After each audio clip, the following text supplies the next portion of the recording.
aquí con Francisco Senegaglia.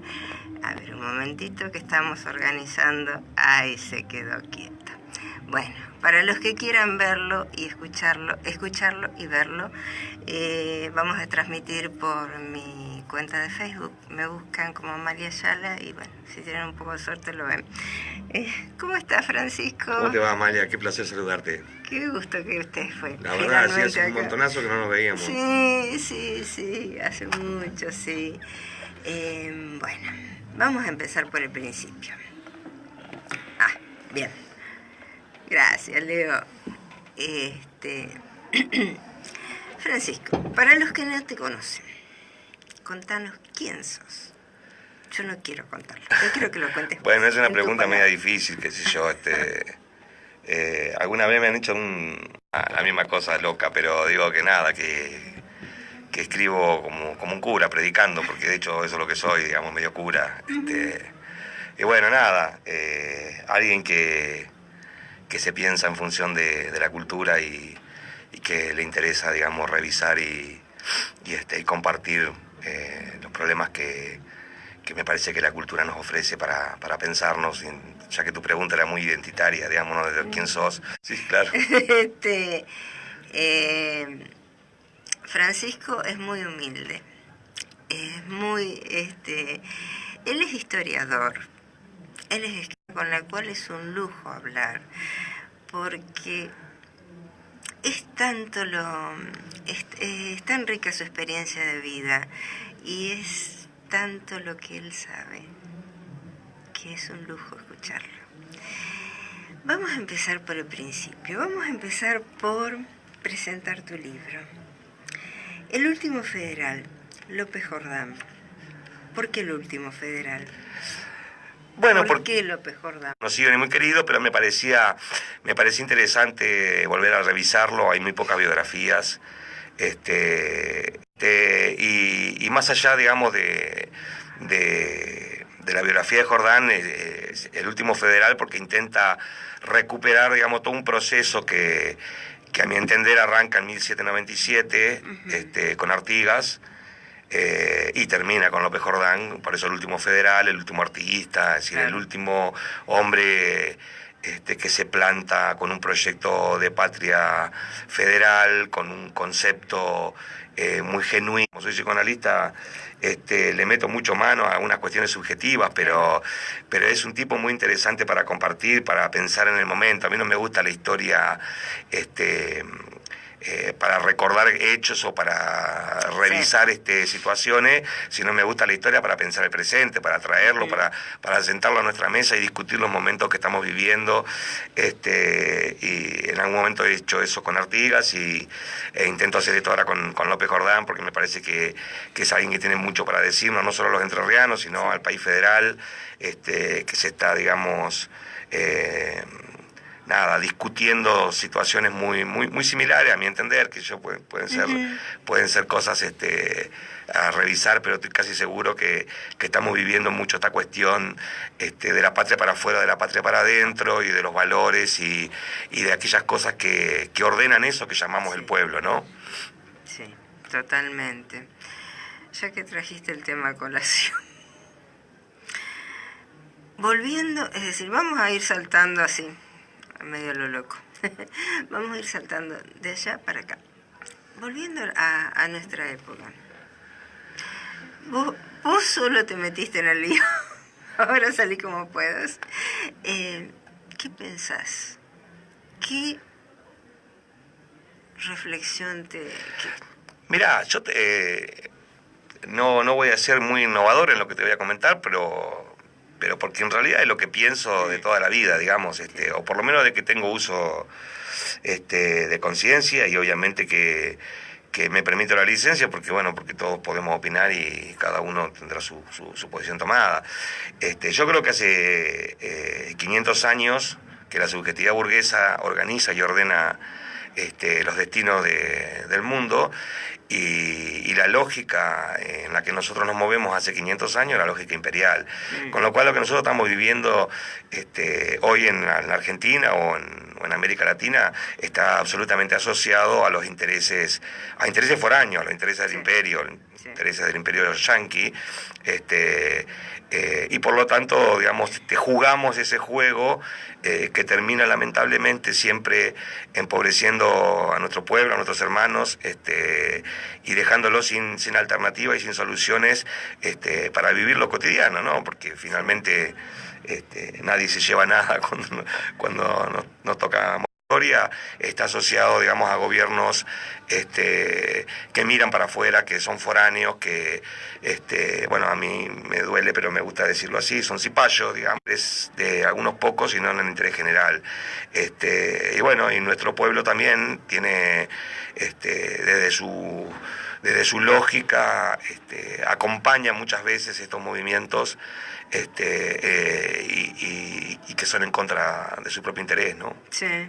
Sí, lamentablemente. Sí. Qué sé yo, nadie tiene por qué saber política ni entender algunas cosas, ¿no? Finalmente la política es como la vida religiosa, digamos, ¿no? Se funde en una cuestión de fe o de esperanza. Uno le cree al otro, digamos, ¿no? Viene alguien y dice algo y uno le cree o no le cree, digamos, ¿no? Y eso tiene lamentablemente consecuencias funestas porque obviamente un montón de gente, de personas que votaron, digamos, este proyecto que hoy nos gobierna, lo hizo de la mejor leche, de la mejor buena leche, digamos, ¿no? Pensando en estar mejor, no estar peor. Nadie vota en contra de uno, digamos, de uno mismo o de sus propios intereses. Pero bueno, volviendo un poco a esto que estaba en el origen de tu pregunta, ese es el problema por ahí de no pensar desde la historia, de no entender la historia, de decir, esta es la historia de nuestro país, sí. Es la historia, digamos, de cómo nosotros nos hemos transformado a lo largo de los años en una factoría de los imperios, primero el imperio inglés hasta 1945, y después el imperio yanqui, y ven en nosotros solamente eso, una factoría, una colonia, como decía Scalabrini Ortiz, la granja de la reina. Sí. Con lo cual, digamos, por ahí muchas personas, a veces uno se cruza y dice, no, pero nosotros éramos el granero del mundo, pero sí, pero el granero no era nuestro, digamos, sí. ¿No? Los ferrocarriles eran ingleses, los frigoríficos eran ingleses, los barcos eran ingleses, el banco era inglés, los diarios eran ingleses, bueno, el agua era francesa, pero bueno. Pero digo, claro, en un universo en donde nosotros siempre estamos planteados como una factoría para el otro, digamos, ¿no? Esto es lo que los psicoanalistas llamamos la subjetividad del amo, digamos, ¿no? Nosotros somos un objeto de, y bueno, y ese es históricamente el problema de la Argentina. Sí. A mi entender, por supuesto, ¿no? Lamentablemente, sí. Y además somos, creo yo, digamos, porque bueno, vos seguramente también, porque uno anda en la calle, un pueblo maravilloso, digamos, o sea, realmente con gente muy linda, con gente muy sana, con gente laburante, o sea, a veces se dicen cosas feas, pero realmente nuestro pueblo es un pueblo laburante, un pueblo sí. que quiere vivir y salir adelante. Entonces, me parece que nos merecemos rectificar algunas cuestiones que tienen que ver con la historia para poder pensar, digamos, qué lugar nos dan los otros, correr ese lugar, para nosotros darnos el lugar que tenemos que darnos, ¿no? Eso es una construcción difícil, pero que es realmente el reto para que nosotros seamos el país que tenemos que ser.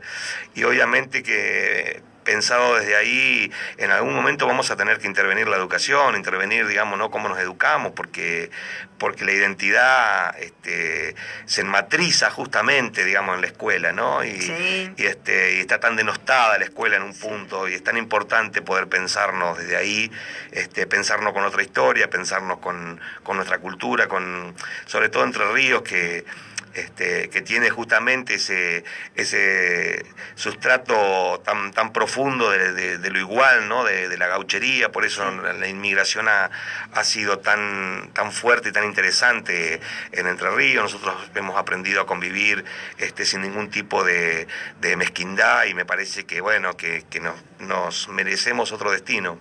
Sí, totalmente. totalmente. ¿Cómo se... A ver, ¿cómo... hay una frase que todos la tenemos presente y creo que cada día la tenemos más presente. Los pueblos que olvidan su pasado, que no conocen su historia, están condenados a repetirla una y otra vez. Sí, claro, eso es una frase que tiene su origen en Hegel, ¿no? En el capítulo cuarto de la fenomenología. Porque Hegel en realidad es la mayoría de la gente no sabe, pero bueno, Hegel es un teólogo en realidad, digamos, ¿no?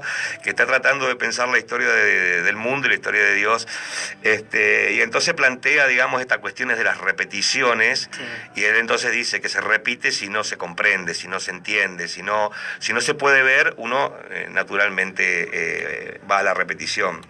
Yo no sé, digamos, es muy difícil la pregunta que haces, pero porque no sé quién podría responderla de manera acabada. Porque digo, qué sé yo, quién se merece, qué se merece, digamos, ¿no? Uno objetivamente dice, nuestro pueblo trabajador se merece todo, digamos, si es trabajador y si la pelea y si la lucha. Ahora, claro, los niveles en lo que uno puede analizar esto desde lo simbólico, dice, bueno, los simbólicos son siempre relativos porque van a estar asociados a aquellos que guionan la realidad, aquellos que escriben la realidad, que dicen que es la realidad y que no lo es, o lo que nosotros por ahí de una forma más sucinta decimos el imperio comunicacional, ¿no? Sí. Es decir, aquellos que de una u otra forma son los responsables de guionar, de escribir el guión de la realidad y que todo el mundo termina repitiendo, porque esto es como en todos los órdenes de la vida. Si vos vas a cursar una materia o vas a cursar una carrera de historia y viene un profesor y te dice, te lean este texto, esto es lo que dice, nadie va a los archivos, nadie va a la fuente, y uno finalmente en algún momento termina como asumiendo, creyendo eso otro que se te propone desde el lugar de la autoridad o desde el lugar de los medios, lo que fuere, que por supuesto es muy perverso para mi gusto, digamos, ¿no? Porque nosotros solemos reírnos o acordarnos y reírnos de esta cuestión asociada a los espejitos de colores, pero a nosotros nos venden espejitos de colores todos los días en nuestra cara, digamos, y me parece, digamos, que es muy triste. Totalmente, totalmente, sí, eso es lo más triste. Nos venden espejitos de colores y los aceptamos mansamente. Eso es lo que a mí cada día me preocupa más. Cada día yo estoy siendo delicada, ¿no? Porque vos me conocés y sabés que mi lenguaje no es precisamente en la vida real, pero todos los días nos venden espejitos de colores.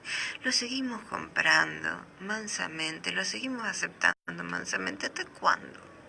Bueno, por eso, hay un autor que se llama Jacob Burckhardt, que es en realidad el maestro de Nietzsche, ¿no?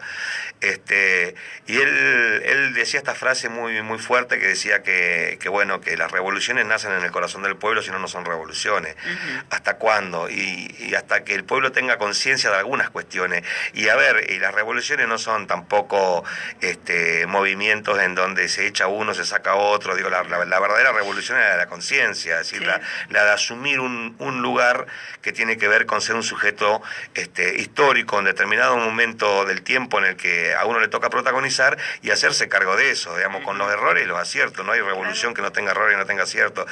Y la palabra revolución por ahí es una palabra como nada, como que como muy pegoteada con concepto, pero revolución es justamente eso, cambiar la lógica en donde me parece que existen claramente las posibilidades de que nosotros nos repensemos. Uh-huh. Y a partir de repensarnos tener otro destino. No hay otra forma. Ahora, no podemos vivir pensando en que venga alguien a resolvernos, ¿no? O a solucionarnos, o esta cosa mesiánica de que venga un dirigente y que ese dirigente sea el que resuelva. Tenemos como colectivo, como pueblo, como comunidad, tenemos que repensarnos. Si no hacemos eso, por ahí va a faltar un buen tiempo todavía. Me parece que sí, que medio por ahí va la mano. Pinta que por ahí. volvamos a... Yo debo volver loco. Volvamos a López Jordán. Acá dice: López Jordán representa al litoral y al período tardío, el de la derrota, el que se enfrenta de forma quijotesca al Estado-nación argentino, que teje su inserción dependiente del capitalismo internacional.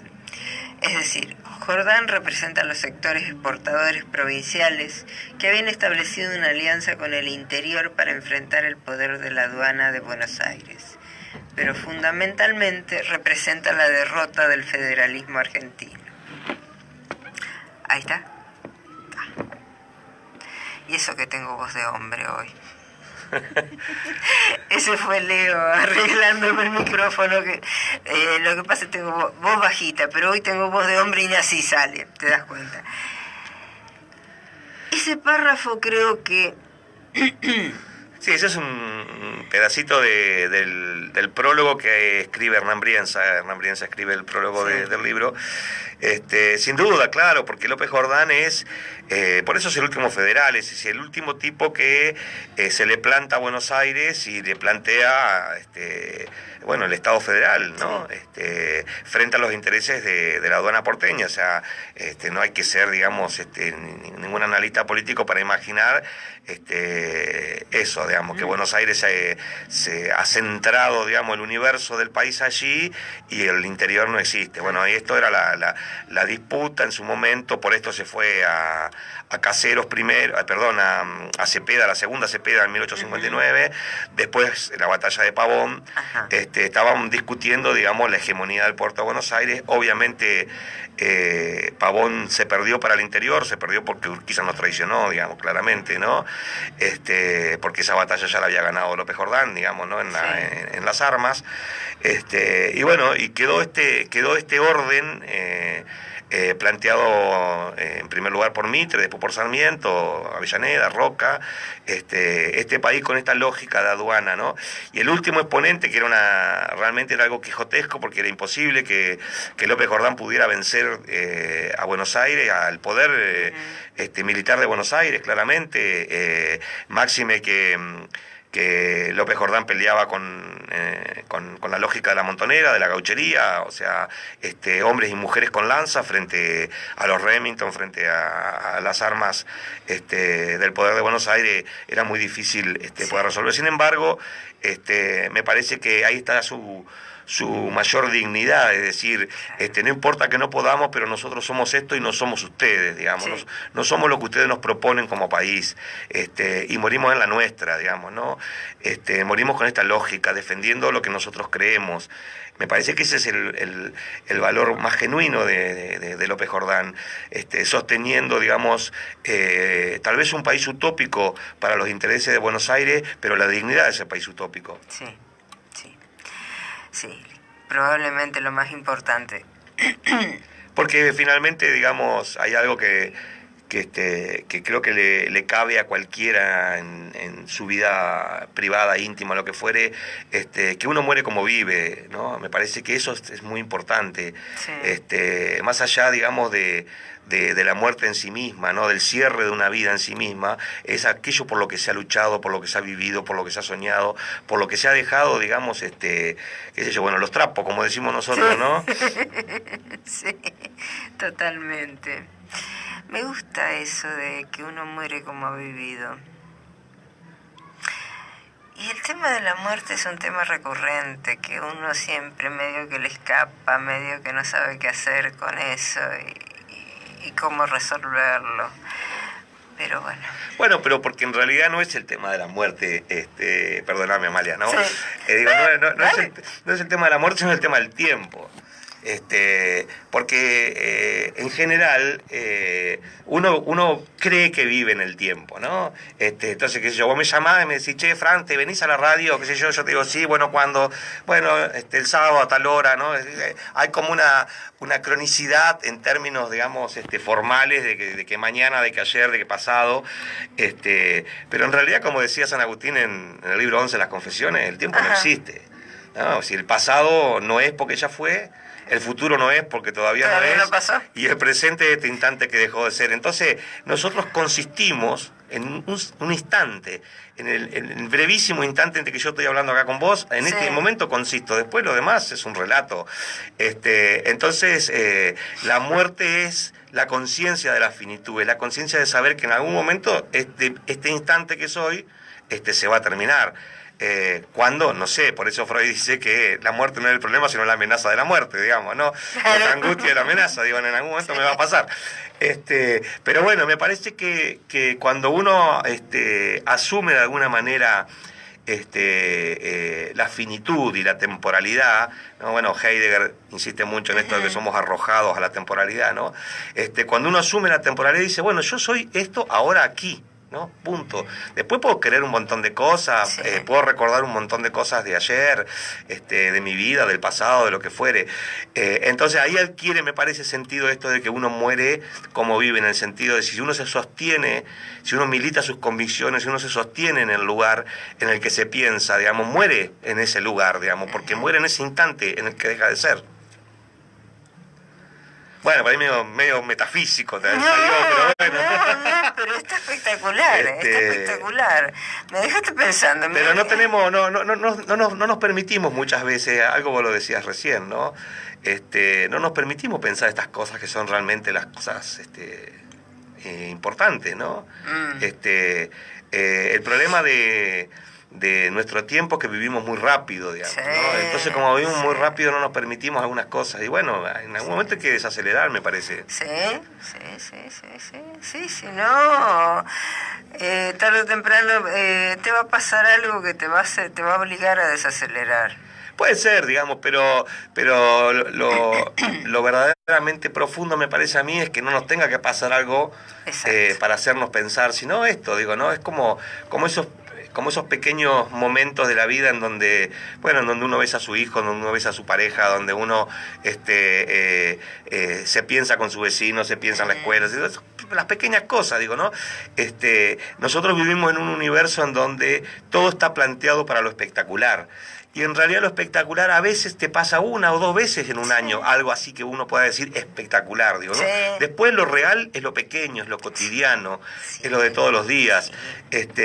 Y a veces no queremos ahorrar eso y apurados ahorrándonos eso, bueno, el tiempo corre por la escalina, digamos, ¿no? Del alma, qué sé yo. Sí, cuando te querés acordar, esos ojitos que te miraban con amor y que vos no tenías tiempo de mirarlos, vos decís, pucha, el tiempo es un tema. Contame, Fran, a ver, vamos a hablar un poquito de tu historia.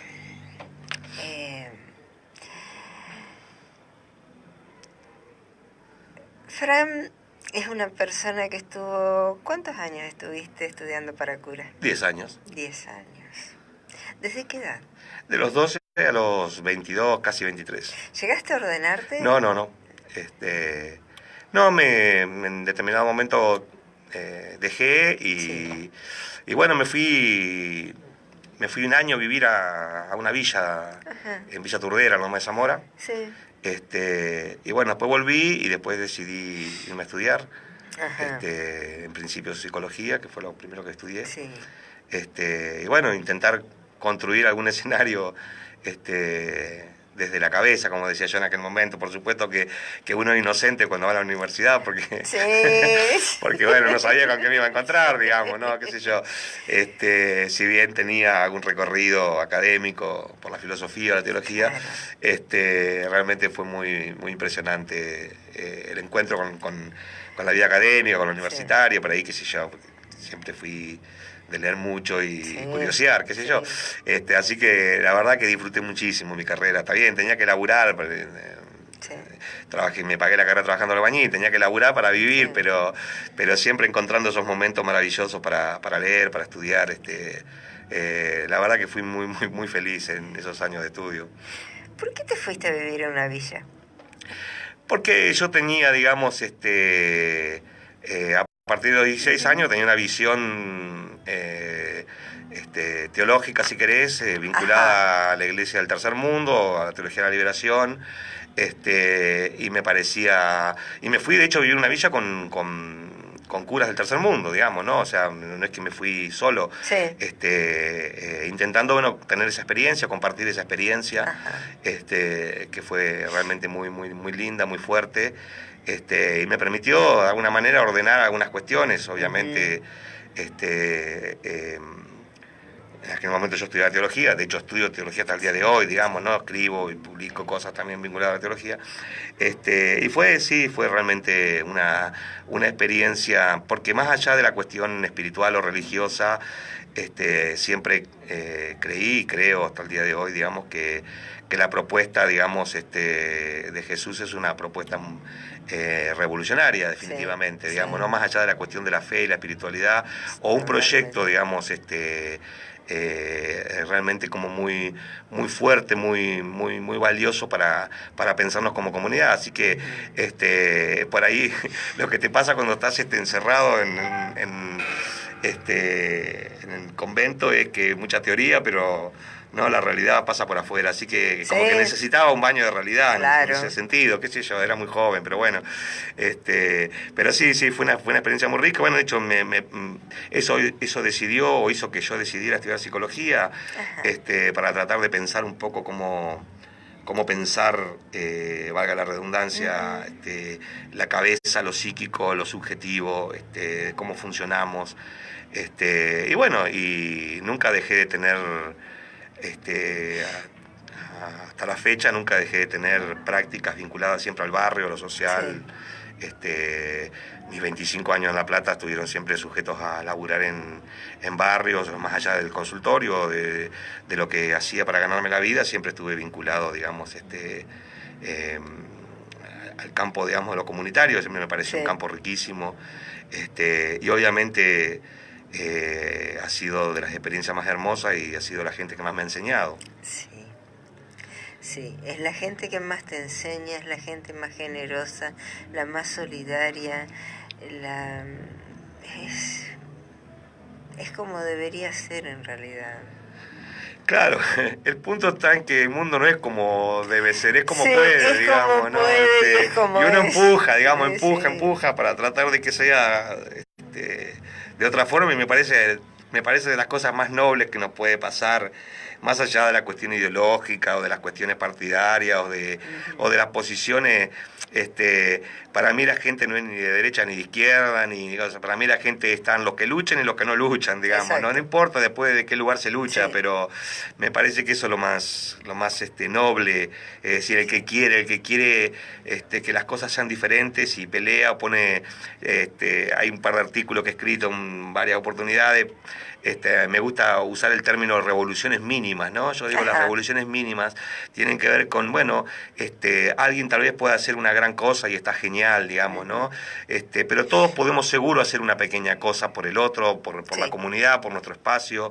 Es chiquitito, pero vale, digamos, ¿no? Entonces, siempre invito a eso, digo, vamos por las revoluciones mínimas, porque, bueno, todos podemos finalmente sumar para construir, digo, ¿no? Y a veces uno se ve tan atosigado por la realidad que cree que no puede hacer nada. Bueno, siempre podemos hacer algo, qué sé yo, digamos, ¿no? Me parece a mí, va. Sí, obviamente que se puede hacer algo. El tema es decidirse a hacerlo y tener las ganas de hacerlo y tener la intención de hacerlo y hacerlo. ¿Este es un tema? Sí, qué sé yo, o sea, a ver, a nosotros se nos propone todos los días el individualismo, si querés pensarlo así, digamos, ¿no? La meritocracia, que cada uno se arregla, ahora, como decía Ernesto Guevara, digamos, nadie se salva solo, digamos, ¿no? Nos salvamos en comunidad, y en ese sentido me parece que hay que volver, digamos, a los patrones del lazo social, de lo comunitario, de pensar juntos los problemas, ¿no? De pensar junto la escuela, de pensar junto el barrio, de pensar junto la ciudad. Por lo menos lo que voy a decir, por ahí es muy extraño, pero por lo menos acá en Entre Ríos, digo, como en un montón de lugares que del interior que se pueden pensar, qué sé yo, Buenos Aires como más complejo, imaginar el conurbano para resolver algunas cuestiones comunitarias, pero nosotros somos 1,5 millones de habitantes, o sea, nosotros realmente podemos tener un proyecto claramente comunitario, si quisiéramos, ¿no? Y otras, ni hablar otras provincias. Digo Buenos Aires, que yo trabajé mucho para Naciones Unidas en su momento, en el conurbano, y realmente es muy complejo y muy difícil generar proyectos y programas sociales porque el universo está muy entramado. Pero bueno, la realidad de Buenos Aires no es la realidad del resto del país, y obviamente que tendríamos que hacer algo allí, pero digo que acá sí realmente es factible, es posible, digamos. Aprovecho para mandarle un beso a Roxana, que me está escuchando en San Rafael, Mendoza, hablando del interior. Pero bueno, digo esto, ¿no? Que me parece tan interesante el imaginar la potencialidad que tenemos, digo, ¿no? Sí, totalmente. De lo que dijiste recién hubo una frase, una partecita que me encantó. Cuando hablaste de Jesús y dijiste de la revolución de Jesús, lo que proponía Jesús, te voy a preguntar una obviedad. ¿Vos crees en Dios? Sí, claro, sí. Sí, soy un hombre espiritual, religioso, sí, rezo, sí, esto es lo que me está preguntando, sí. Pero bueno, rezar también tiene mala prensa, rezar, ¿no? Como decir, por repetir Padre Nuestro y Ave María, bueno, no se trata de eso, digamos, ¿no? No se trata de eso, se trata de... San Agustín dice que en realidad rezamos para hacer conciencia de Dios, no para pedir nada, que le vamos a pedir a Dios y Dios sabe finalmente, ¿no? Pero esa idea de la conciencia de Dios me parece que es muy, muy fuerte y muy importante, digamos, es decir, el pensarse como humano y como humano espiritual, es pensarse con conciencia de Dios, digamos, ¿no? A la pregunta tuya, digamos, ¿no? Si creo, sí, claro, sí, se trata de eso, de hacer conciencia de Dios, de la presencia de Dios en nuestra realidad. Leonardo Boff dice que Dios viene entreverado entre las cosas, entonces la conciencia de Dios hace que uno mire o lea la realidad e intente pensarla desde allí, es un punto de vista, digamos, para el que mira de afuera, y para el que cree es un punto de vista objetivo, en el sentido de que intenta leer la realidad desde Dios, y otro por ahí no lo ve así y está perfecto, digamos, ¿no? Pero sí, por supuesto que he pasado por un montón de experiencias y un montón de vivencias, y obviamente que la idea de Dios o la experiencia de Dios va tramitándose de muchas formas.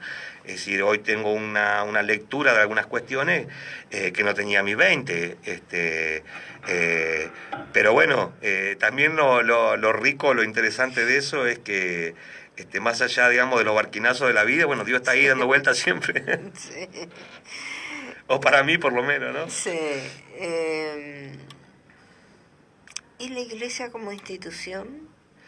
Bueno, la iglesia es una institución de poder como cualquier espacio institucional de poder, digamos, ¿no? Sí. Y tiene 2000 años haciendo esto, así que... Alguna experiencia tiene. Alguna experiencia tiene, digamos.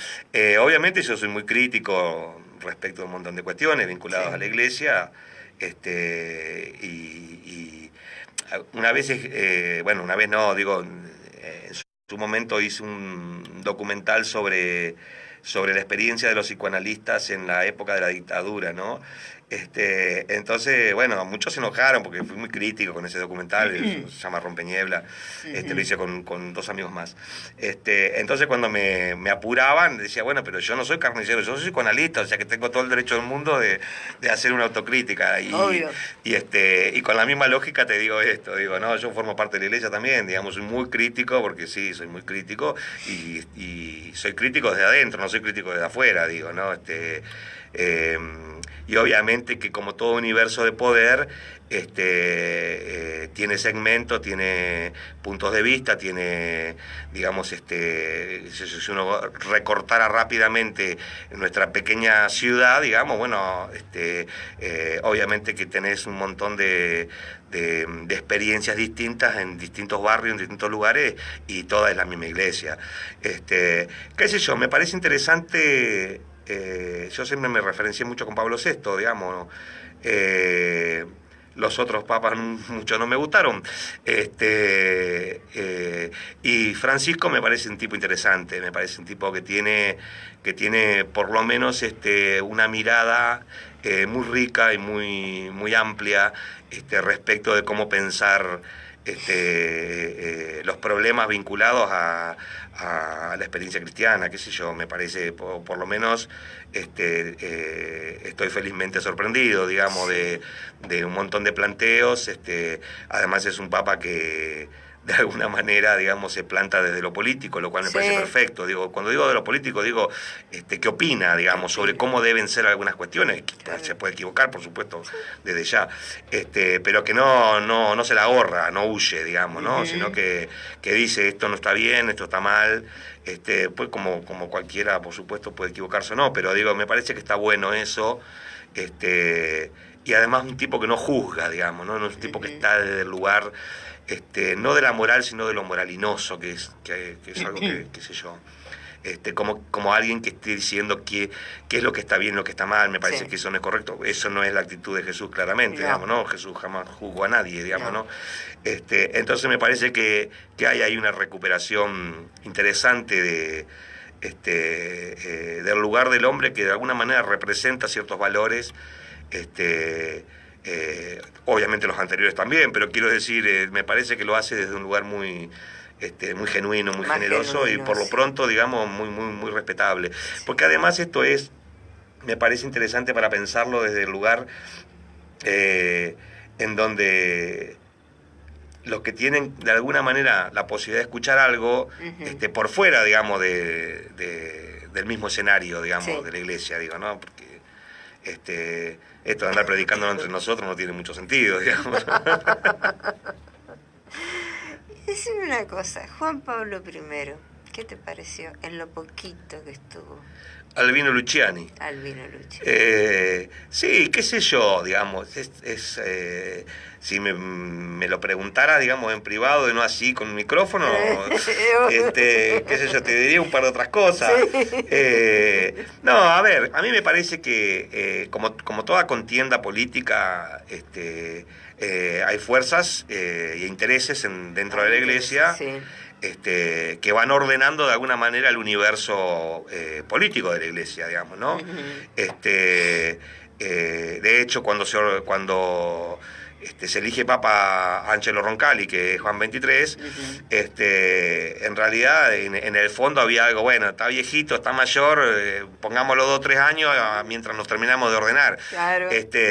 Y la verdad que Juan XXIII pegó un par de patadas y rompió todo, y abrió, digamos, el juego de una forma muy interesante. Pero bueno, son las cosas que nos exceden. Entonces siempre dentro de la iglesia, bueno, se eligió a Pablo VI en su momento. Se suponía que al ser el secretario privado de alguna manera de Pío XII, Eugenio Pacelli, se pensaba que bueno, que iba a mantener cierta postura o cierta posición conservadora, y bueno, también Pablo VI abrió el juego, qué sé yo. Frente a las tensiones y al miedo por el comunismo, se eligió a Caro Bottilla, digamos, ¿no? Que venía y entonces puso un montón de trabazón allí, digamos, porque obviamente era su posición, era un anticomunista, nada que ver, digamos, con Pablo VI, que decía, qué sé yo, en varias de sus encíclicas sostenía, digamos, un diálogo muy rico con todo el socialismo. Bueno, no importa. Lo que quiero decir es que son contiendas, son posiciones, son pujas. Bueno, a mí me parece que Albino Luciani, no sé, tenía una posición obviamente mucho más abierta, y bueno, duró 20 y pico de días, así que bueno, vino Juan Pablo II y cerró, para mi gusto, el escenario eclesial, obviamente en la misma política que Benedicto, porque esto es así de cruel y de simple, digamos. Si vos sos la autoridad, elegís vamos a ponerlo así, en estos términos, los cardenales que responden a tu lógica. Luego, cuando vos no estás más, esos cardenales son los que van a tomar decisiones, digo, ¿no? Entonces eso se reproduce de alguna manera, o ha reproducido, más allá, digamos, de las saludables y memorables intervenciones de un montón de gente que uno no la esperaba en ese lugar. Sí. La elección anterior, digamos, de Papa estaba Martini, que era también es un jesuita, también que estaba ahí como en la oposición a Ratzinger, y bueno, perdió, digamos, y bueno, después vino este acuerdo con Bergoglio, que es otro jesuita como Martini, y bueno, se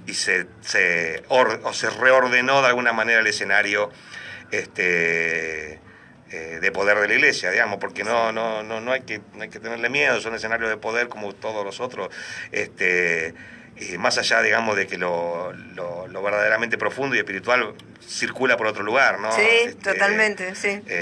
O por lo menos eso creo yo, digamos. Mirá lo que estamos hablando, yo estaba tratando de pensar, digo, no, que estoy hablando con vos.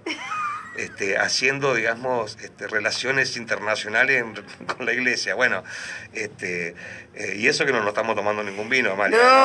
No, es lo que falta. Es muy... Nunca imaginé que iba a hablar de esto. Creo que nunca nadie en mi vida me ha hecho una entrevista sobre estos temas, pero bueno. No, cuando entras acá podés esperar cualquier sí, cosa esto como, de mí. Es una suerte, sí, de diván, así, medio extraño, pero bueno. No, yo siempre digo lo mismo, es una charla desestructurada, café de por medio, que no está ni el café, ni el agua, ni nada, pero bueno, algún día lo vamos a implementar. A mí me interesa que se vea siempre el ser humano que está detrás del escritor, del historiador, del director de cine.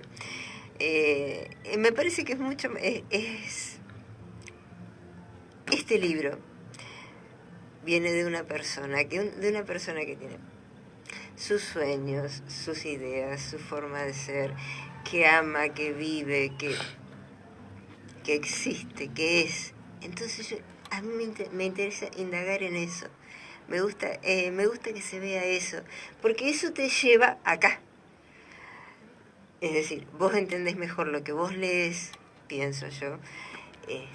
Si conoces a la persona, si tratás de ahondar un poquitito en la persona, entonces es salpicar un poquito para acá, un poquito para allá, un poquito para allá. Entonces uno más o menos se va formando una idea. Es más simpático conocer, es decir... Bueno, somos sujetos históricos, claro. Digamos, ¿no? Uno no se puede ahorrar la historia. Sí, totalmente. Aunque quisiera, no se la puede ahorrar, ¿no? Sí. Decime una cosa, ¿cuándo presentas tu libro en Concordia?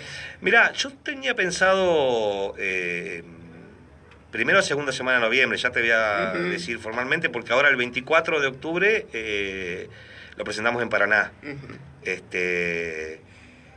Porque la idea de presentarlo en Paraná también primero es porque de hecho la Cámara de Diputados hace un reconocimiento formal de Jordán, que fue gobernador de Entre Ríos, fue diputado, y bueno, recuperar un poco ese lugar desde lo simbólico, de lo institucional. Así que vamos a arrancar presentándolo ahí.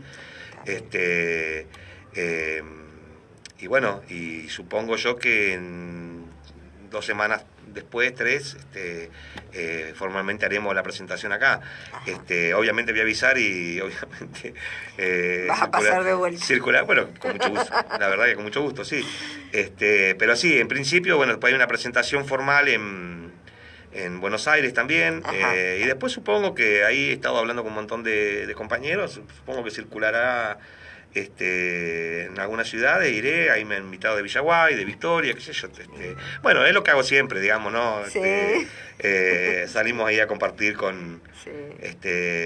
Con nuestro interior, que es maravilloso, digamos, un montón de gente hermosa y con la que se podemos sentarnos. Bueno, en algunos lugares muchos no les va a gustar porque yo, Concepción del Uruguay, no sé cómo va a caer, pero bueno, son las reglas del juego. Son las reglas del juego, exactamente. Sí, me la tendré que bancar, que voy a hacer, es así. Sí. No, me encanta poder dar la discusión. Y bueno, nada, y nuestra historia tan rica, Entre Ríos ha tenido tanta importancia en las discusiones de nuestra historia, de nuestro presente, de la idea de patria, de nación. Realmente es conmovedor cuando uno entra a los detalles, en los intersticios de nuestra historia. Lamentablemente enseñamos poca historia de Entre Ríos, pero bueno, es realmente muy rica y bueno, y esa es un poco la idea, ¿no? Salir a circular con estas cosas, dar la discusión, porque obviamente uno no pretende convencer a nadie de nada, pero me parece que si podemos ponerlo en la agenda, me parece que ya es valioso y ya es rico, por lo menos es mi intención. No es que estoy denostando a nadie, pero sí me parece, bueno, sentarlo a la mesa, la discusión, me parece que se ha sido muy injusto, en este caso con Jordán, y me parece interesantísimo, como me gusta decir a mí, darle la palabra, bueno, que hable, que nos diga quién es, digamos, ¿no? Bueno, que uno que escribe es una simple excusa, finalmente. Sí. Yo me acuerdo que vos siempre estás escribiendo varios libros a la vez. Sí, claro, sí. ¿Cuántos más tenés ahí? Ahora estoy con 3.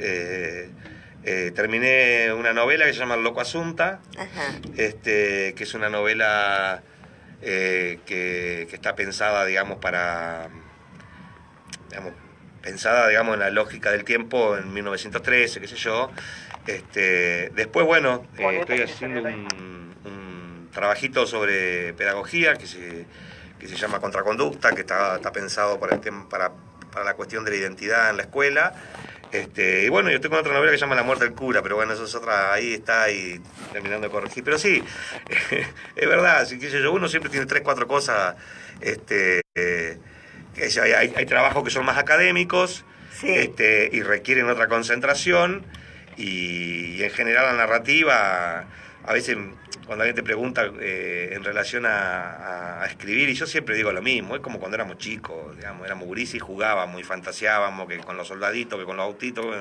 La literatura está muy asociada a eso, ¿no? Uno se sienta y se suelta y escribe, digamos. Después corrige, obviamente, como todo. Mientras que por ahí, obviamente, los trabajos más académicos requieren otra concentración, qué sé yo, este mismo libro, digo, ¿no? Requiere las citas, el justificar, el que quede muy claro lo que es una conjetura de lo que es una interpretación, bueno, en fin, tiene otra rigurosidad y tiene otra densidad hacer eso.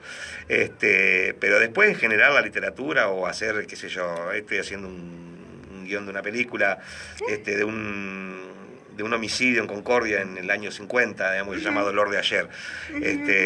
Bueno, nada, y es un juego maravilloso, porque uno se divierte mucho escribiendo esas cosas, digamos, ¿no? Así descontracturadamente, ¿no? Sí, totalmente. Me avisa Leo que Raúl Moneta quiere salir. Ricardo, ¿por qué me salió Raúl Ricardo? Por eso. Me avisa que Ricardo Moneta quiere salir al aire. Dale. Yo creo que te tenés que poner los auriculares porque si no, no lo vamos a escuchar. Hola, Ricardo. Sí, por favor, un poquito más alto el retorno, Leo. Wow. ¿Ahí va? Un poquito, no importa, haré esfuerzo auditivo a pesar de mi juventud. ¿Cómo estás, Amalia? ¿Bien? ¿Cómo le va? ¿Cómo anda? Bien, querida, nos hemos distanciado, pero por razones de programación. Sí, de horarios. Te felicito porque le mando un gran abrazo ahí a Senegalia, quien valoro muchísimo su obra. ¿Cómo andás? Muy bien, muchas gracias, un abrazo enorme para vos, Ricardo. Mira, yo te quiero hacer una consulta porque sé que sondeas la historia mucho más que yo. A mí me apasiona la interpretación subjetiva de la historia y no los hechos cronológicos. A ver si podría, desde tu punto de vista, ¿cuál sería la razón, le he dado vuelta y no comprendo, de la retirada de Urquiza en Pavón dejándole todo Campo Orégano a Mitre? De ahí cambió la historia de Argentina cuando le entregamos eso a los liberales. Absolutamente. Ahora, vos no sos de hacer preguntas muy fáciles, está claro, digamos, ¿no? porque claro, es... No, No, en tu humilde interpretación. No, por supuesto. No hay certezas aquí. No, claro, no. Yo te voy a dar mi punto de vista, es que en realidad ese es un un tema. Bueno, ahí está, digamos, por un lado las posiciones que sostienen que él tenía un acuerdo ya explícito con la masonería del momento, un tal Tomás Osborne estaba en el medio dando vuelta allí, digamos, y bueno, y que eso terminó configurando un acuerdo para el liberalismo pro-inglés, digamos, ¿no? Que era lo que estaba... Ese sería, digamos, como la razón más objetiva, porque está probado, porque ahora, claro, es un berenjenal, digamos, pensarlo, porque si él tenía resuelto, digamos, no ir a Pavón, o ceder Pavón, lo terrible es que él planta el ejército, y al plantar el ejército, al plantear, digamos, la batalla, digamos, hay un montón de gente que muere, digamos, innecesariamente, si ya tenía... Exacto. Llegar hasta ese momento para después retroceder, claro, ya lo tenía repensado. Si ya estaba resuelto, por eso es muy... esa es la discusión, porque bueno, por supuesto que yo no comparto lo que hizo, digamos, desde ya, pero quiero decir que uno podría haber dicho, bueno, está bien, digamos, no vamos a Pavón y cerrarlo de otra forma, digamos, de alguna manera. Después hay, digamos, otras cuestiones, que Mitre había acordado con Derqui traicionarlo a Urquiza, entonces Urquiza hace toda esa, digamos, parafernalia para joderlo a Derqui, porque en realidad, digamos, cuando viene Mitre a Entre Ríos, le pone, digamos, bueno, todas estas cosas, digamos, puterío, si querés, te le pone, digamos, en el bolsillo una cartita en donde acuerdan, digamos, cómo cagarlo Urquiza, que llevan todas esas cosas, entonces que Urquiza va igual a Pavón para que la derrota sea de Derqui, bueno, qué sé yo, no lo sé. Lo cierto es que digamos, López Jordán, que es uno de los tres coroneles de caballería, bueno, después llegó a general, obviamente, junto con Lavalle y Dorrego, valga la ambivalencia, los tres tipos más importantes de la caballería en la historia de nuestro país, ¿no? O sea, eran realmente militares excepcionales en términos de caballería. Bueno, digamos, López Jordán manejaba las últimas montoneras, digamos, ¿no? Así que, bueno, cuando se inició la batalla de Pavón, las montoneras de Jordán y, bueno, y de Saá también, pero básicamente las de Jordán destruyeron a la caballería porteña, y claramente alguien va a avisarle a Mitre que pensaba que había perdido, le dice, pero mira que estamos ganando, el tipo no podía creer, digamos, que estaba, porque no entendía, entonces sí, me parece un despropósito, obviamente por las muertes que hubo en el medio, porque después hubo incluso, digamos, unos degüellos innecesarios. Ahora vos creés, como es de que esa fue la razón por la cual después lo ejecutaron a Urquiza. No, Urquiza, bueno, sí, de nuevo, la misma respuesta en el sentido, no por la misma respuesta, sino la misma lógica en la respuesta. Si es mi opinión, yo no tengo duda que López Jordán lo mandó a matar, no le quedaba otra. No podía negociar con Urquiza, no lo había intentado los últimos 10 años, porque muchos ahí dicen que, incluso la tesis de Fermín Chávez, de que bueno, que lo querían secuestrar y llevarlo fuera del país. Ningún secuestro, era imposible. ¿Cómo gobernar con un tipo como Urquiza a la cabeza, digamos? ¿No? Es imposible, digamos. O sea, o seguía Urquiza o muerto, digamos, no había opción. Así que yo no tengo duda de la responsabilidad en ese sentido. Además había mucha, digamos, se sentía muy ofendido el honor nacional con el apoyo a la guerra de la Triple. Por supuesto, bueno, no, ni hablar, eso ni fue, hablar. Cuando le venden 30.000 caballos. Pero por supuesto, es terrible eso, o sea, claro. Es terrible porque en realidad son muchísimas, es una suma de traiciones las que sostiene Urquiza en relación al proyecto federal. De hecho siempre fue así, digamos, ¿no? En su mismo desacuerdo con Rosa, que tampoco es santo de mi devoción, pero quiero decir, esto ya tenía una posición histórica y obviamente había roto todo el proyecto federal de la gauchería del litoral, en función, creo yo, de un interés mezquino, un interés personal, de sus negocios, de su propio peculio, digamos, ¿no? ¿Será, Francisco, de negocio? Yo tengo acá todo anotado, tengo documentación. Tenía 925.000 hectáreas de tierra dispersas en todo el país. Pero claro, el tipo venía y te decía, te compro el campo. Y vos le decías, no, no quiero. Bueno, era eso o la muerte. O sea, sí, esto está absolutamente documentado. Están todos los... Con embarcaderos, con saladeros propios. Claro, entonces hay muchísimo material ahí de Martín Coronado, de un montón de gente que fue secretario privado de él y estas cuestiones están documentadas. En ese sentido, para mí Urquiza fue, digamos, un villarresuelo, digamos, ¿no? Un señor feudal que hizo un montón de cosas interesantes en función de la lógica de lo que podemos llamar federación o confederación, pero que en realidad, digamos, él tuvo en su momento, a mi entender, la posibilidad de encajar este país en otra lógica y no lo hizo, digamos. Y en ese sentido, digamos, bueno, mancó el país y se lo entregó, digamos, a lo que después fue la generación del 80 y bueno, y al Estado-Nación liberal que nos rige hasta el día de hoy, digamos, ¿no? Francisco, yo no te quiero quitar más tiempo, te agradezco. A mí no, digamos, se lo quitas a Amalia, yo no tengo ningún problema. No hay problema, por favor. Algún día también nos vamos a entrar a discutir cuáles fueron las verdaderas causas y el escenario alrededor del contexto histórico del fusilamiento de Dorrego, que creo que fue un clic. Una gran injusticia, obviamente. Sí, que fue un clic en la historia argentina. Yo te agradezco porque me has ilustrado convenientemente, a mí me apasiona la interpretación subjetiva de los hechos, así que por eso recurrí, porque la escuché a Amalia que te tenía como interlocutor válido. Te mando un gran abrazo. Bueno. Y estaré presente cuando traigas el libro, y si quieres venir a mi programa también con mucho gusto lo promocionamos. Bueno, muchísimas gracias, un abrazo enorme para vos y gracias por tu tiempo también. No, por favor. Amalia, te mando un beso grande y pronto nos veremos. Gracias, Ricardo. Muchas gracias por llamar. Bueno, ahora por fin conseguí entrar por acá. Saluditos. Vamos a la parte. Bueno, tenemos saluditos de María Marta Broxub. Uno que te va a caer, que te va a interesar especialmente. Te manda un gran abrazo Alejandra Stern. Bueno, muy bien, sí. Querida mira, colega. Con tu colega ha pasado una cosa muy notable. Ella vino un día, vino un ratito porque teníamos poquito tiempo.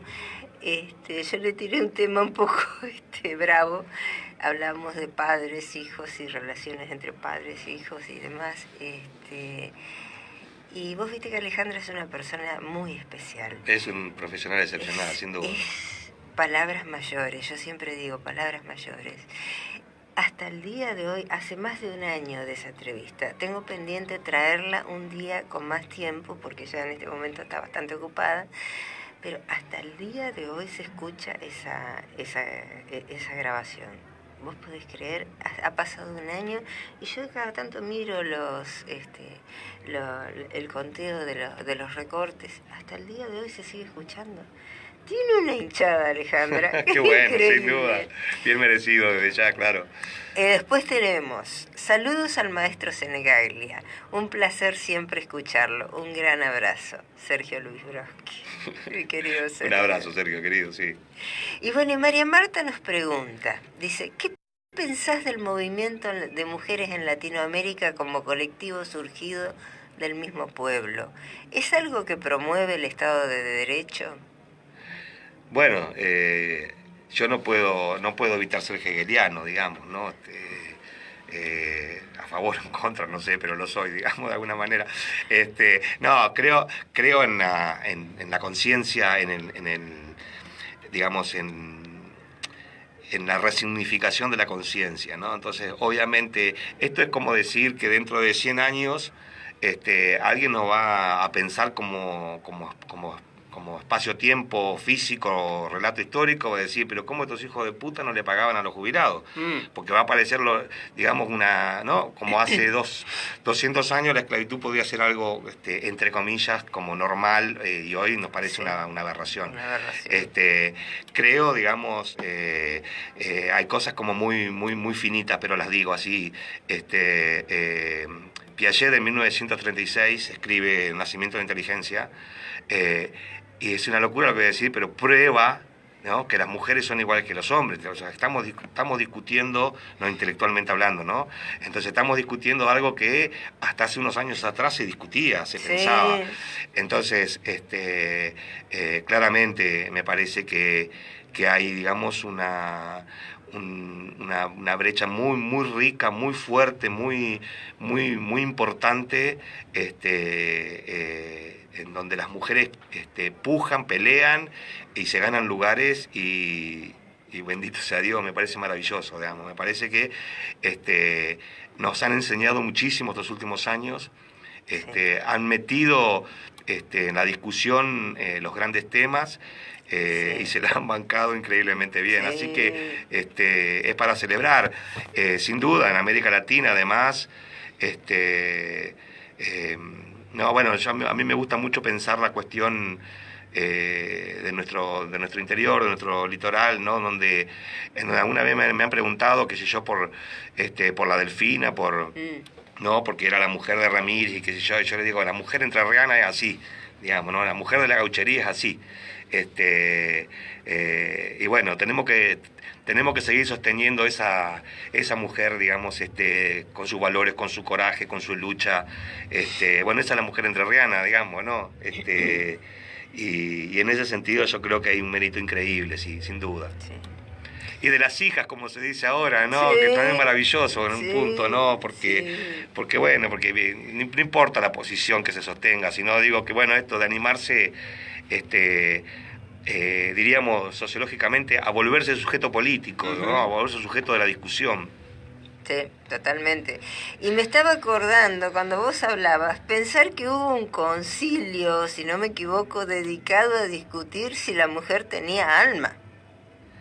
Claro, bueno, sí, porque ya Aristóteles, digamos, discutía eso, pero bueno, porque tiene que ver justamente con las representaciones, sí, tristísimo, tiene que ver con las representaciones, o tiene que ver, digamos, primero hay una cuestión que me parece muy interesante, que insisto, se plantea en el siglo pasado, pero digo que tiene que ver con, no discutamos inteligencia, digamos, claro. ¿no? Acá estamos, digamos, claramente, porque en realidad el problema es, si sos menos inteligente, entonces yo te domestico, yo te domino, yo te digo, o no, es más buena, la mujer es más buena, entonces porque es más buena que...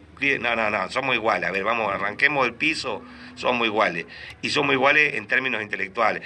Después, cada uno obviamente tiene sus construcciones, y me parece que esa ha sido la gran discusión del siglo XX, realmente increíble discusión, extraordinaria, porque me parece que pone, o que puso por lo menos de relieve todas estas miserias de la filosofía, si querés, de 2000 años de filosofía respecto de esto, y me parece que las trajo a superficie. Me parece que el siglo XXI, digamos, rompió ya con ese equilibrio y bueno, digamos, bueno, y ahora los movimientos de mujeres van al frente, digamos, ¿no? Sí. Y me parece muy rico, y me parece muy valioso. Es increíble pensar que estamos discutiendo o hablando de estas cosas, ¿no? Cuando en realidad no deberíamos, porque se deberían dar por supuesto, pero bueno, creo que está bueno, y creo que nos permite, digamos, justamente objetivarnos y pensarnos con otra lógica, digamos, ¿no? Sí, totalmente. Sí, no quiero entrar en detalle o en cuestiones, porque obviamente la cuestión, digamos, clínica o psicoanalítica da para abrir, digamos, el tema de lo femenino y lo masculino, digamos, ¿no? Que sería para hacernos una panzada semana, pero bueno. Volviendo para atrás, porque yo me quedo con algunas cositas, vos en un momento dado hablabas de el miedo al comunismo. ¿Por qué ese miedo al comunismo? Además de que todos sabemos muy bien que los comunistas desayunan chicos, ¿no es cierto?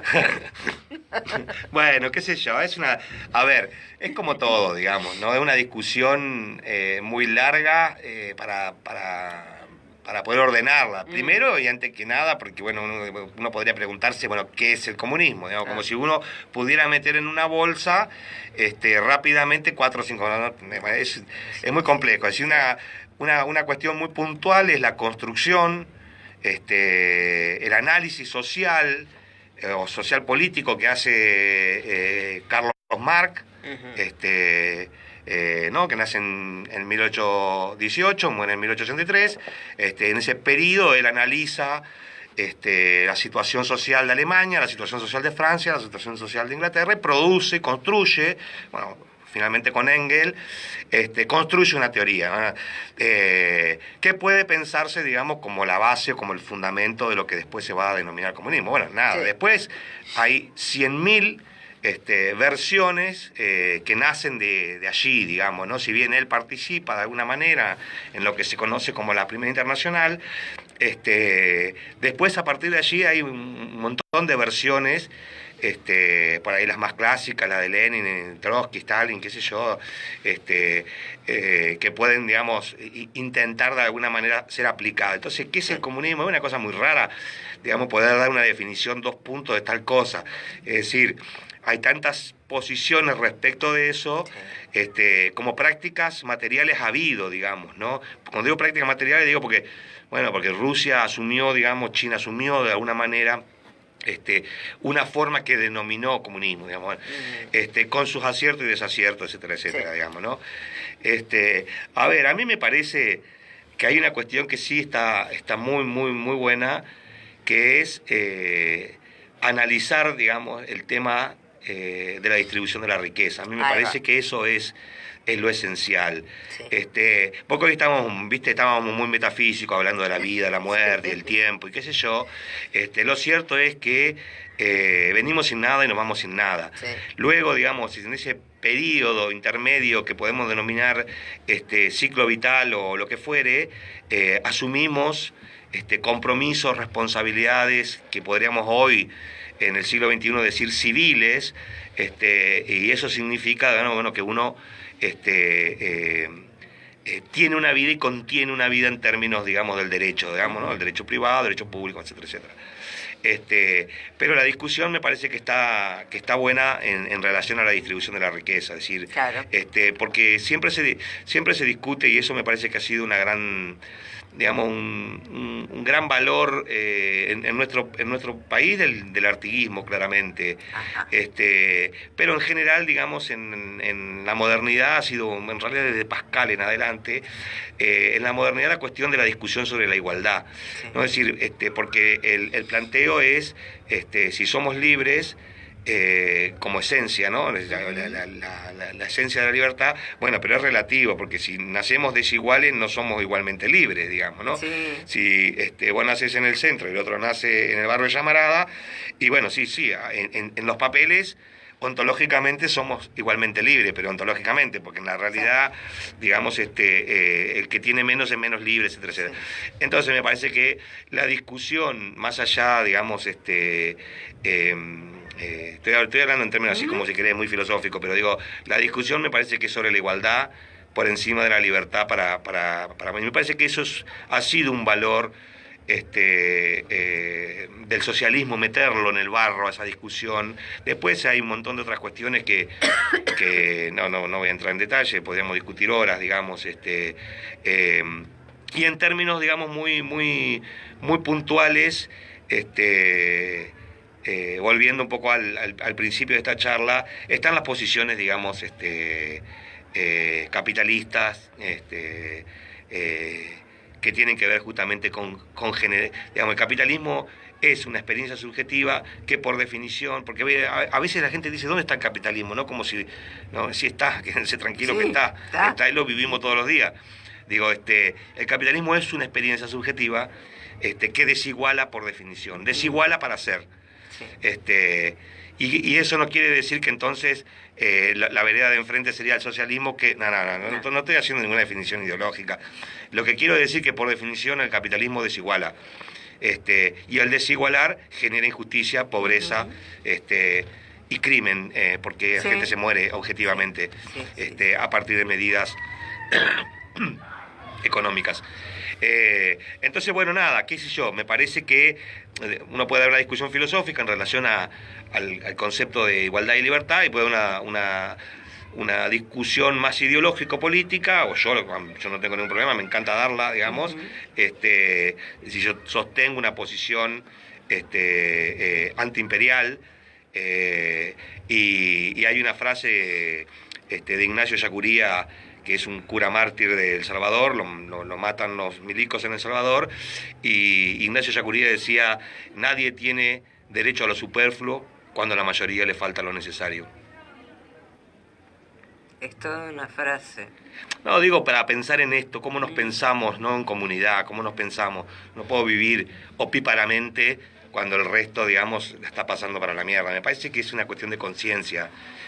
Obviamente que las responsabilidades son diferentes, pero al menos de conciencia. Sí. Ahí tocaste un punto bastante álgido, porque es una triste realidad que se está viviendo. A ver, yo no quiero entrar en la cuestión finita si querés, digo finita porque me parece que no sirve, digamos, o sea, no sirve pelearse tipo Boca River, no pelearse a favor o en contra del gobierno. Me parece que las discusiones son como más profundas. A mí me parece que la discusión que se debe dar siempre es la discusión de la injusticia. Sí. Si es justo o no se es justo, si estamos frente a un escenario de justicia o de injusticia. Por supuesto que la justicia, entre comillas, digamos, es algo a lo que intentamos ir, pero obviamente no se da en el sentido formal del término, vamos tras ella, pero digo que me parece que lo que sí se da objetivamente es la injusticia, y que esa es una discusión que como comunidad tenemos que permitirnos, que tenemos que dar. Si no llegamos a pensarlo en esos términos, nos quedamos en las mezquindades partidarias, me parece que estamos en problemas. Y cuando digo la cuestión de la injusticia, digo porque uno prende la radio o la tele o lo que sea y te dicen, bueno, sí, 7%, 9, 11, más pobre, 3. A ver, son personas que no tienen para comer, digamos, ¿no? Que le duele el estómago de hambre. Sí. Digo, ¿no? Entonces no estamos hablando, me jode mucho la cosa de la estadística, sí, ¿no? Sí. Como si se tratara, no sé, de palitos o de... Sí, ¿no? Sí, te despersonalizan, no son personas. Exacto, digo, ¿no? Me parece que hay un primer problema, ¿no? de justicia, y es que al menos el mínimo piso, claro, para sobrevivir. Después discutamos proyectos o programas políticos, y si no podemos denunciar eso, si no podemos dar cuenta de eso, me parece que estamos jodidos realmente. Sí. Estamos jodidos. No, digo, qué sé yo, me parece que hay un punto que tiene que ver, digamos, con esto que charlábamos al principio, ¿no? En donde cómo nos sentimos o cómo nos vivimos como pueblo, como patria, como compartiendo la misma identidad, digo, ¿no? Me parece que esto es fundamental para poder tener un proyecto común. Sí. Insisto, más allá, digamos, de las cuestiones partidarias. Sí, totalmente.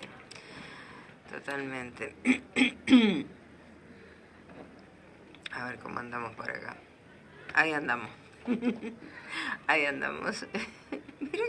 Mira que se nos fue rápido el tiempo. Sí, claro, bueno, sí. Es un gustazo hablar con vos. No, sí, por supuesto. Para mí también es un placer, como siempre. Realmente. Te voy a reprochar que no había un vaso de vino acá. Esto es terrible. Ya es sábado a la noche. Agua. No, el agua oxida. No, está bien, está muy bien. Sí, estuve mal. No, estuve mal. Bien. Ya no hubiera tomado un vino. No, porque yo hay un programa que suelo visitar de otra radio amiga, donde las chicas toman el programa no se hace si no hay por lo menos una birra, que en realidad pasa a ser 3 o 4. Es una buena idea. No, sábado a la noche, digo. Sábado a la noche se da. Además, yo creo que el vino tiene propiedades curativas de los problemas de garganta, como tengo en este momento. Ovidio, el poeta latino, decía que hay que desconfiar de los poetas que no toman vino. Totalmente, sí. Bueno, yo leí por ahí que había que desconfiar también de las personas que no tienen en su dormitorio una silla llena de ropa amontonada. Eso ella es Ya, más prosaico. Sí, me excedió. ¿De quién hay que desconfiar en realidad?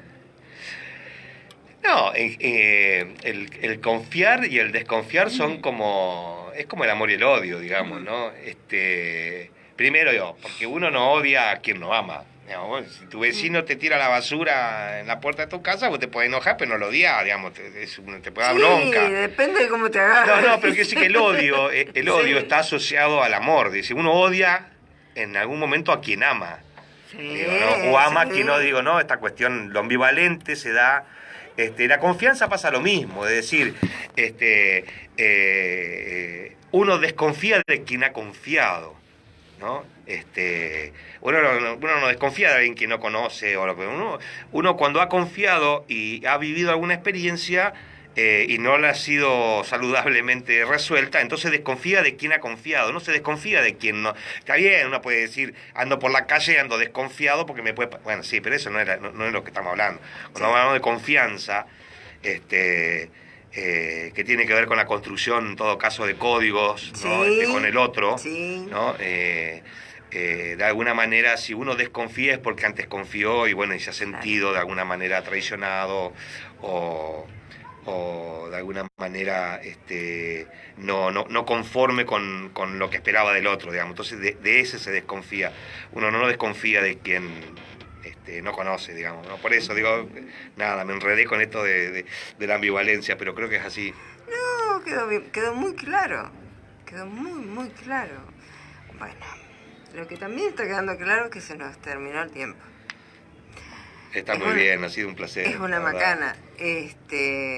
Realmente es un placer tenerte, Francisco. Es un placer que hayas venido y es un placer que espero que se repita. Pero con mucho gusto, ya sabés. Porque hablar con vos es una cosa tan maravillosa. Es tan lindo lo que se produce. Es tan lindo escucharte. Uno aprende tanto escuchándote. Y uno es una bocanada de aire fresco en este mundo tan plástico últimamente. Bueno, muchas gracias. Vos sabés que en relación a eso que decís, y como retomando algunas de las cosas que me habías preguntado, digo, claro, uno es un eterno deudor, ¿no? Uno tiene en la cabeza lo que le debe a cientos de personas Sí. con las que se ha cruzado, digamos, Sí, ¿no? sí. En realidad uno no tiene nada, digamos, no todo lo debe, en el buen sentido, digo, ¿no? Uno ha vivido lo que los otros, con mayúscula, Sí. te han ofrecido y uno ha intentado hacer algo con eso que los otros te han dado. Así que cuando compartimos y charlamos o podemos poner en palabras, lo que hacemos es socializar todo ese universo que nos ha atravesado y es maravilloso, digamos. Sin duda, un placer. Qué linda frase. Qué lindo cierre. Qué lindo. Realmente, muchísimas gracias, Francisco, por venir. Espero que sea la primera de unas cuantas veces, porque como no me canso de decirte, es hermoso hablar con vos. Es muy Bueno, muchas lindo gracias, hablar con muchísimas vos. gracias, María. Es muy lindo porque se aprende mucho, se sale de lo común y uno se queda pensando. Y mira que tenés que laburar para hacerme pensar a mí. No seas mala. Después de todo lo que planteamos de feminismo, no me podés decir eso. Es que yo soy consciente de quién soy yo, ¿viste? Y no lo ando ocultando Bueno, no es por poco, ahí. digamos. No lo ando ocultando por ahí. Muchísimas gracias, Francisco, por venir. Nada, muchas gracias a vos y a tu audiencia. Y un placer, como siempre. No, por favor. Antes de irnos, un chivito de la casa. ACMER Seccional Concordia invita a la presentación del libro Los hijos de la desdicha, Sergio Luis Broski, lunes 8 de octubre a las 20:30 horas en ACMER Seccional Concordia. Chicos, vayamos a verlo a Sergio presentar su libro. Creemos, nosotros jorobábamos con Sergio de que íbamos a tener que ir a la presentación con el bolsito y de ahí subirnos al colectivo para irnos a Montevideo. Bueno, la joda se nos volvió realidad, más o menos algo de eso hay, ¿viste? Porque él presenta su libro a las 20:30 y nosotros salimos a las 23. Rumbo a Montevideo, o sea que medio... Yo estoy cerca, porque yo estoy a 1 o 2 cuadros, o sea que capaz que puedo darme el lujo de dejar el bolsito en casa e ir a buscarlo. Pero bueno, Sergio presenta su libro que se llama Los hijos de la desdicha. Estuvo el sábado pasado y realmente es muy interesante. Sí, bueno, Sergio, un compañero Sergio increíble, sí, sin duda, profesional. Una persona muy, muy valiosa. Bueno, esto fue No Muerden. No Muerden estuvo conducido por mí, Amalia, y operado por Leandro Zorrilla. Uy, que ando mal con la voz. Son algo así como las 21 horas, ya te doy los datos del tiempo, tenemos 16 grados 2 décimas, el tiempo se presenta despejado. Para mañana domingo, a la mañana probables neblinas, cielo algo nublado, vientos leves del noreste, con una mínima de 15 y una máxima de 28 grados. Qué lindo empezó el calor de vuelta. Es algo que, bueno, vamos a dejarlo ahí. El amor, cuando nos conecta con la sangre del otro, con su profundo misterio, con eso que vamos descifrando en el código braille de los amantes, con lo que no conocemos hasta de nosotros mismos. El amor cuando quema adentro y afuera de la epidermis. El amor cuando es pasión, cuando deja fuera de ese abrazo a toda la vida sin sentido y sin asidero que hemos transcurrido hasta este instante. El amor cuando nos enfrenta con ese semblante, nos coloca también contra el muro de los lamentos y lo dejamos pasar, con el muro de los fusilamientos y caemos atravesados por él y nos inmolamos en ese instante, contra el del tiempo si nos arriesgamos a subirnos en él y que el tiempo lo acribille. Porque el amor eterno es un mito con el que los dioses nos amenazan permanentemente, haciéndonos elegir entre la paz y la gloria, a una conciencia, a total conciencia, que las eternidades no tienen el sabor del mar, sino a un río insípido, corroyéndonos el cuerpo. Esto es un fragmento de Volverte a ver, y la autora es Marcela Aluz. Nos vamos con ella y nos vamos con Joan Manuel Serrat, entre un hola y un adiós. Gracias a vos que estuviste